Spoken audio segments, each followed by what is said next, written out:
Would we be ever free from imperialist and neocolonialism?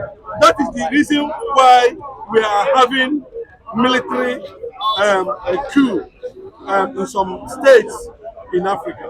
Let me explain this.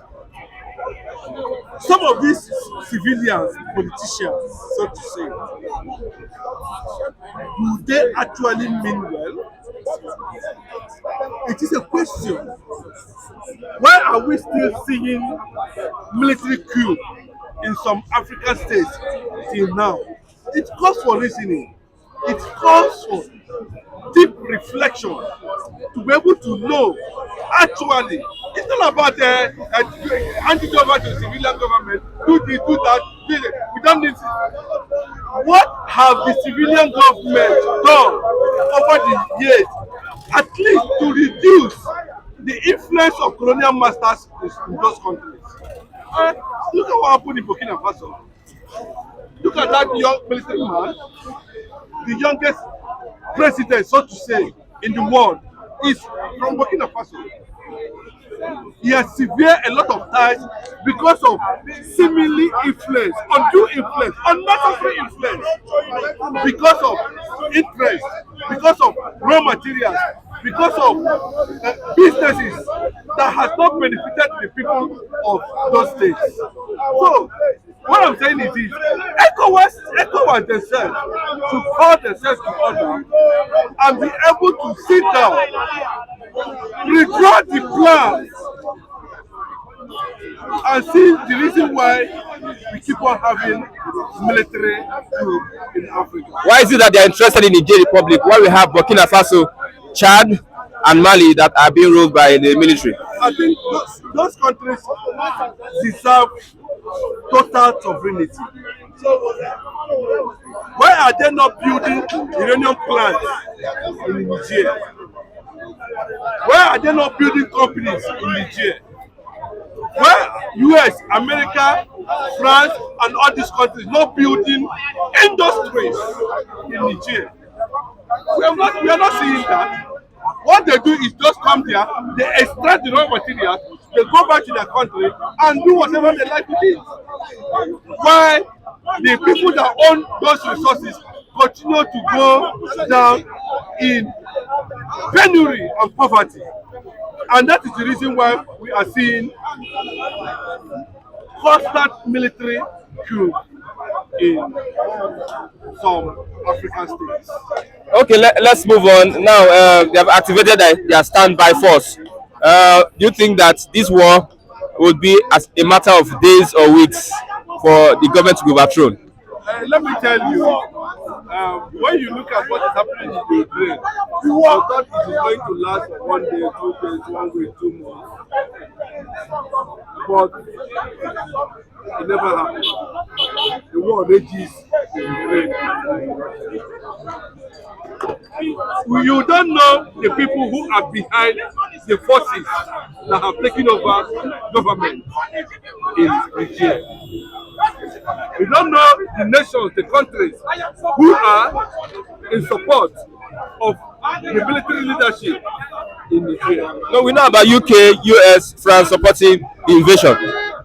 No, you might not say that, because if you said US and UK, you are not sure of that, because I remember that immediately Bazoum was removed from office, the then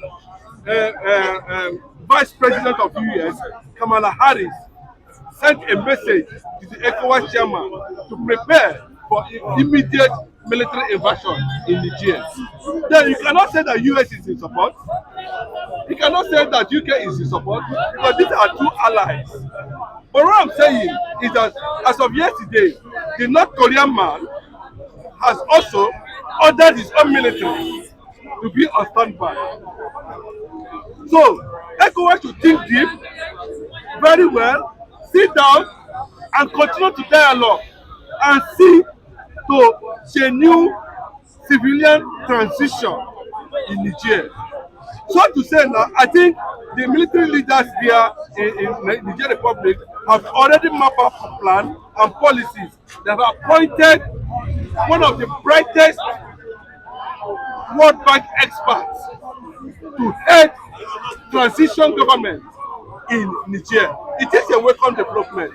The Italian government also has come out on ECOWAS to desist from military invasion in Niger Republic and allow them a time frame to return to civilian rule. Okay, last question. What would Nigeria benefit from this ECOWAS invasion of Niger? Nigeria will benefit the stabilization of the northern Nigeria.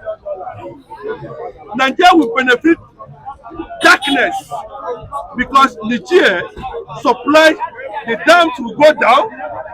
Niger have already cut ties based on what Tinubu said. They cut ties with Nigeria, ties they enter with Nigeria in the 60s or 70s. That ties has collapsed as I'm talking to you now. So Nigeria is going to have economic issues. And my advice to some powerful nations like France and others who are engineering the Nigerian government, who supposedly is the ECOWAS leader, chairman, to please desist from further push of military invasion in Niger, because the whole entire Nigeria will be at security risk. If you say security risk, Niger has less than 20,000 army personnel, while Nigeria has over 200,000 army personnel. How effective is Nigeria 200,000 military personnel that have not been able to stop Boko Haram insurgency in Nigeria? The Nigerian military is overstretched. And remember, if you talk about ECOWAS military invasion, Nigeria, I'm sure, is going to contribute up to 50 to 60% personnel. It is not a good development for Nigeria. Nigeria is facing deep economic crisis. Now, people should sit down and think twice. He has destabilized the Nigerian economy, and he wants to destabilize it further by killing Nigerian soldiers, destabilizing the entire north. There should be a way out, and that way out is dialogue. Sorry, this one question. Uranium is the focal point of the world powers in Niger Republic. I know this is what they use to prepare nuclear weapons. US interested, UK interested, France interested, Russia interested. Do you think that this will lead to a third world war? It is all about deal. It's all about agreement. It's all about negotiation. The outside president has not done well. If he has done well, why are the people of Niger, Nigerians, jubilating over a frown issue?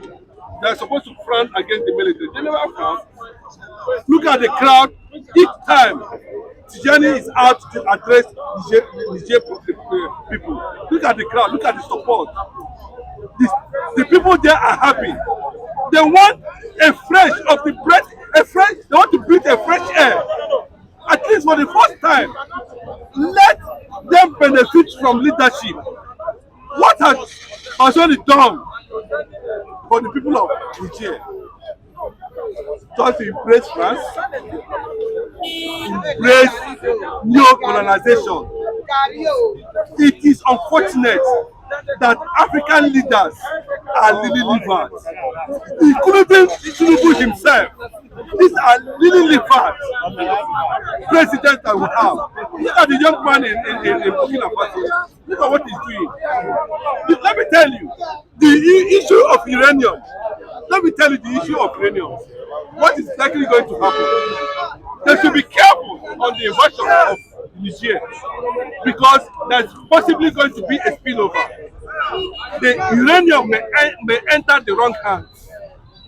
North Korea is interested in uranium.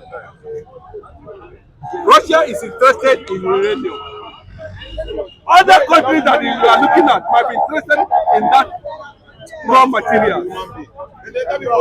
They should be careful, because once terrorists were able to lay their hand on uranium based on the version, my brother, everybody in the global world will be under serious threat. Okay, one word for Nigeria's president and ECOWAS. One word. Dialogue, dialogue, dialogue. create a space for a transition which the military junta in Niger Republic has already initiated. There should be a transition and it should be encouraged by ECOWAS. Okay, thank you very much.